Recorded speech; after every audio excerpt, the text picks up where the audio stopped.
கருத்து கணிப்புகள் மேல அது முறையா இருந்தா நல்ல நம்பிக்கை இருக்கும். நிறைய இடங்கள்ல கருத்து திணிப்பு தான் இருக்கு. அது திமுக கூட்டணி சார்பா நிறைய கருத்து திணிப்புகள் வந்திருக்கு. ஆனால் கருத்து கணிப்பை பத்தி நம்ம இப்ப பேச வேண்டிய எந்த அவசியமும் இல்லை. 4ஆம் தேதி நிச்சயமா மக்களுடைய உண்மையான கருத்து கணிப்பு, மக்களுடைய உண்மையான எண்ணங்கள், அவங்களுடைய பிரதிபலிப்புகள், கடந்த 5 ஆண்டு காலத்தில் எவ்வளவு மோசமான முறையில் ஆட்சி நடந்தது என்பதை நம்ம 4ஆம் தேதி நிச்சயமாக தெரிந்து கொள்ளலாம். ஆனா ஆஃப்டர் போலிங் விஜய் நிச்சயமா தாக்கத்தை ஏற்படுத்துவார் அப்படின்னு அனைவராலும் பேசப்படுற பலரும் பேசுறாங்க. அரசியல் உங்க கேள்வி எப்படி இருக்குன்னு எனக்கு தெரியல. ஆஃப்டர் போலிங் அது எனக்கு வாய்ப்பே இல்லை. பிஃபோர் போலிங் ஏதாவது இருந்தாக்கிதான் பார்க்கணும்.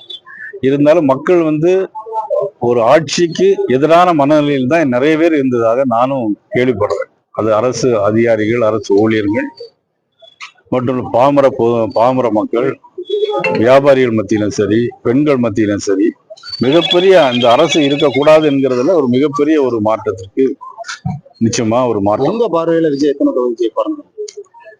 என்னுடைய பொறுத்தவரை விஜய் எந்த தொகுதியிலும் ஜெயிக்கிறதுக்கான வாய்ப்புகள் இருப்பதா எனக்கு தெரியல. இல்ல, ஒருவேளை அதிகப்படியான தொகுதியில் ஜெயிச்சாருன்னா தொங்கு சட்டசபை ஏற்படும் பட்சத்துல தேசிய ஜனநாயக கூட்டணி விஜயனுடைய ஆதரவை கோருமா?